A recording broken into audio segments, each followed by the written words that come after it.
오늘은 안도연 시인의 연탄 한 장에 대해 살펴보도록 하겠습니다.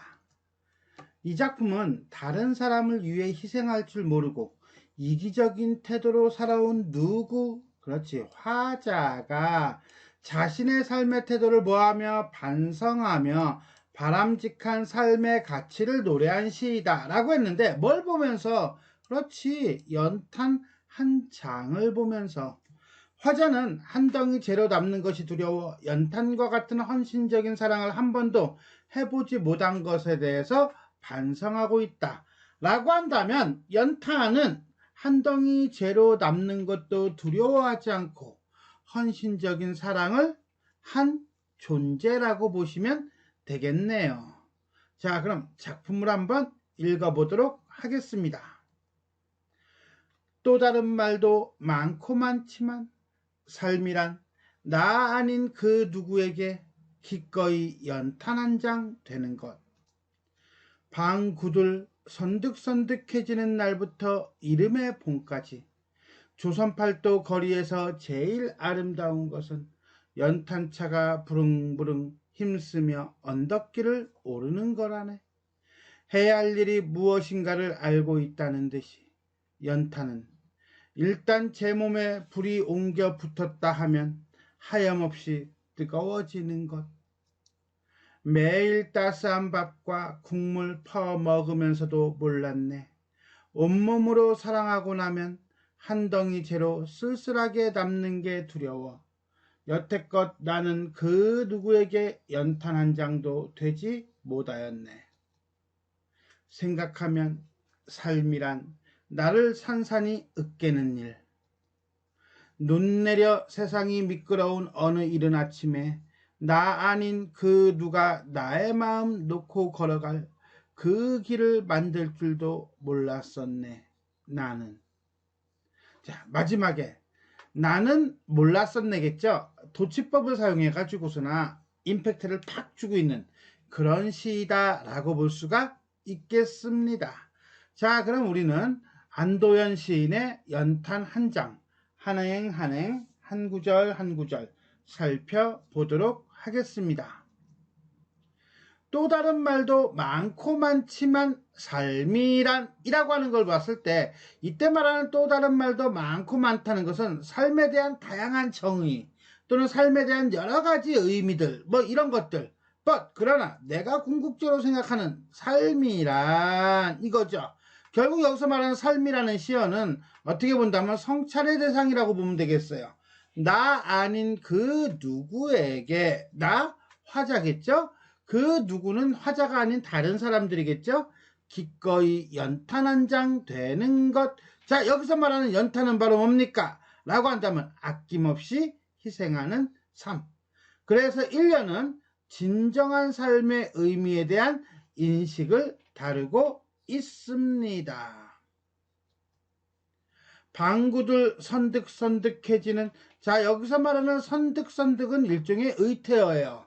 그래서 갑자기 서늘한 느낌이 드는 모양을 얘기하고 있다라고 보시면 되겠습니다. 자, 방구들 선득선득해지는 날부터 이듬해 봄까지, 잠깐 방구들 선득선득해지는 날부터 이듬해 봄까지면 한마디로 뭡니까? 겨울 내내 이렇게 되겠죠. 조선팔도 거리에서 제일 아름다운 것은, 그게 바로 연탄이라는 거야. 그게 바로 뭐야?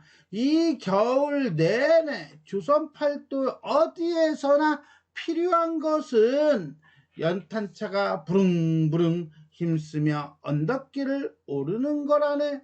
자, 여기서 연탄차가 부릉부릉 의성어죠. 청각적 심상을 통해서 생동감을 주며 힘쓰며 언덕길을 오른다 라고 얘기하고 있어요. 그런데 뒤에도 나오겠지만 이 시는 네라고 하는 반복을 통해서 운율을 형성하고 있다는 거 하나 챙겨 놓으시고요.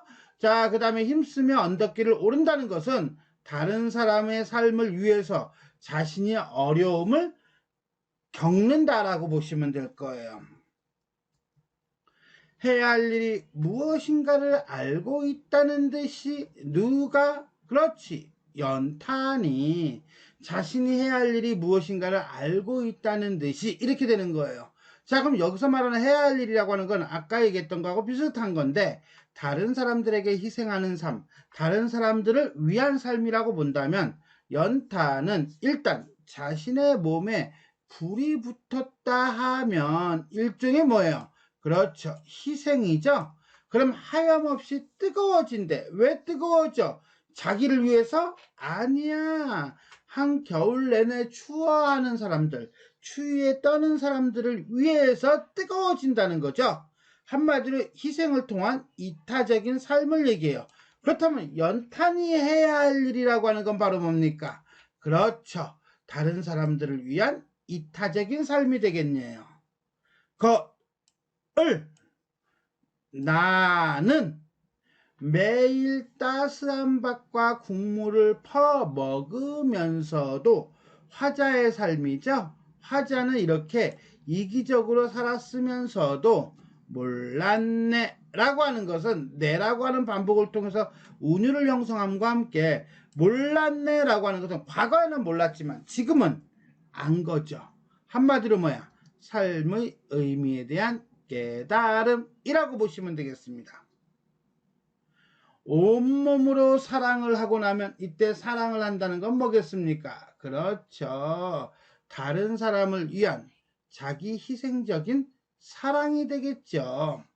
자, 자기 희생을 통한 사랑, 한 덩이 재로 쓸쓸하게 남는 게 두려워. 누가 두려워해? 화자가 두려워하죠. 그렇다면 연탄은, 그렇죠, 한 덩이 재로 남죠. 이건 바로 희생의 결과라고 보시면 돼요. 근데 그러한 결과에 대한 화자의 인식은 뭐였어요? 그렇죠, 쓸쓸하다라고 본 거야. 내가 굳이 그렇게 할 필요가 있겠어? 왜? 나만 죄가 되는 거 아니야? 허무하지 라고 생각을 했다는 거죠. 그죠? 한마디로 자신의 존재 가치가 상실된다라고 생각한 거예요. 그리고 그러한 것에 대해서 화자는 뭐합니까? 그렇죠, 두려움을 갖고 있었네요. 그래서 희생이라고 하는 걸 생각하지도 못했던 것 같아요. 그래서 화자는 노래합니다. 뭐라고? 여태껏 나는 그 누구에도 연탄 한 장, 뭐야? 타인을 위한 희생하는 삶, 희생하는 존재가 되지 못하였네 라고 하면서 자신이 희생적인 삶을 살지 못한 것에 대해서 반성하고 있습니다. 자, 여기까지 이연은 연탄재를 통한 삶의 태도에 대한 반성이라고 보시면 되겠네요. 생각하면 삶이란 나를 산산이 으깨는 일, 나를 산산이 으깬다는 것은 한마디로 철저한 자기 희생이죠. 자, 3년은 갑자기 이렇게 훅 줄어들었어요. 그죠? 그러면서 어찌 본다면 주제를 강조하고 있는 거라고 볼 수도 있습니다. 3년의 주제는 희생적인 삶의 태도. 눈 내려 세상이 미끄러운 어느 이른 아침에, 자, 여기서 눈 내려 세상이 미끄러운 어느 이른 아침이라고 할 때 우리가 봐야 되는 건 눈 정도일 거예요. 한마디로 고단하고 힘든 세상, 나 아닌 그 누가 마음 놓고 걸어갈 그 길이 바로 뭐야? 나는 허무하고 쓸쓸하다고 생각했는데 알고 봤더니 길이 만들어졌어. 그걸 나는 몰랐다는 거죠. 됐어요, 여기까지? 그러면서 마지막에 나는 이라고 하는 걸 통해서 도치를 통해 자기 희생의 태도를 강조하고 있다라고 볼 수가 있겠습니다. 결국은 그동안 희생적인 삶을 살지 못했던 화자가 연탄 한 장을 보면서 어떤 깨달음, 그 다음에 반성이죠. 자신의 삶에 대한 반성을 노래하고 있다라고 보시면 되겠습니다. 전체 정리하도록 하겠습니다. 자유시고요, 서정시고, 고백적이며 자아성찰적이다. 다른 사람을 따뜻하게 배려하지 못한 삶에 대한 반성이라고 보시면 되겠습니다. 자, 첫 번째 특징은 시상전개 방식과 관련된 건데, 일상적인 소재를 통해서 삶의 깨달음을 노래하고 있다. 연탄은 하염없이 뜨거워지는 것 당연하지 않나? 눈 내려 세상이 미끄러운 어느 이른 아침에 그 누가 마음 놓고 걸어갈 그 길을 만들 줄을 몰랐네 라고 마무리 져요. 우리는 요즘은 연탄을 쓰는 사람들이 거의 없으니까 이 장면을 잘 모르겠지만은 언덕 비탈이 있는 그런 주택에서 옛날에는 연탄 뜰 때는 연탄을 떼고 아궁이로 그래서 뭐 따뜻하게 하고 방도 따뜻하게 하고 막 한단 말이야. 그런 다음에 눈이 오면은 그 연탄을 깨요. 깨가지고 바닥에다 뿌려요. 왜? 사람들 미끄럽지 말라고. 그렇게 해서 사람들이 올라가고 내려갈 수 있는 길을 만들어줘요. 그러니까는 이거는 지금 2022년이라고 하는 시점에서 바라보면은 조금 이해가 안 되는 그런 어떤 문화적인 속성도 있습니다. 왜? 지금은 연탄이 없잖아. 그냥 피상적으로 내지는 사진으로만 보는 거니까. 그러나 과거에는 연탄을 땔감으로 쓰는 용도 말고도 길을 뿌려가지고 눈 내린 길에다가 얼음 빙판된 길에다가 뿌려가지고 사람들이 제대로 걷고 다치지 않게 하는 그런 것도 있었다라고 한다는 것을 안다면 일상적인 소재인 연탄에 대한 섬세한 관찰과 생각을 통해서 삶의 깨달음을 노래하고 있다라고 볼 수가 있겠습니다. 두 번째 보겠습니다. 마지막 행에서 도치법을 사용하여 의미를 강조하고 여운을 주고 있다라고 해서 도치법의 특징만 얘기했는데 우리 표현상의 특징 전반적으로 한번 살펴보도록 하겠습니다. 일단 도치법, 그 길을 만들 줄도 몰랐었네 나는 이라고 해서 어떻게 본다면 반성과 깨달음이라고 하는 의미를 강조하고 여운을 준다는 거죠. 또 하나 심상이 있어요. 심상은 여기서는 청각적 심상을 얘기했습니다. 연탄차가 부릉부릉 오른다라고 했는데 아까 읽다 보면 선득선득하다라는 표현도 있었어요. 자, 요거는 촉각적 심상이에요. 이 작품은 청각적 심상과 촉각적 심상이 대표적으로 쓰이면서 화자의 정서와 상황을 드러내고 있다라고 보시면 되겠습니다.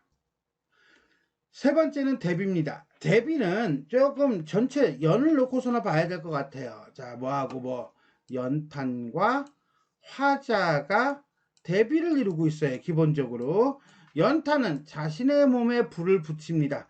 그리고 뜨거워집니다. 그 다음에 다른 사람들에게 밥과 국물을 퍼줍니다. 그러한 사랑을 하는 존재예요. 그리고 난 다음에 자기 혼자 한 덩어리에 재로 남습니다.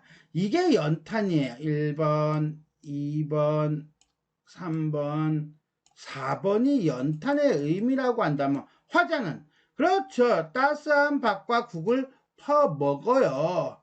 하지만은 한 덩이 재를 쓸쓸하다고 생각을 해요. 그래서 두려워합니다. 그래서 자기 자신은 연탄 한 장도 되지 못했다라고 얘기합니다. 즉 이 시에서는 연탄과 화자와 연탄을 대비시킴으로써 화자의 어떤 깨달음과 다른 사람을 위해 헌신하는 삶에 대해서 나도 나아가고 싶다라고 하는 지향의식을 드러내고 있다라고 볼 수가 있겠습니다. 자, 이렇게 해서 우리는 안도현 시인의 연탄 한 장에 대해 살펴보았습니다. 지금까지 내용이 도움이 되셨다면 좋아요와 구독 버튼 눌러주시고요. 알림 설정 부탁드리겠습니다. 수고하셨습니다.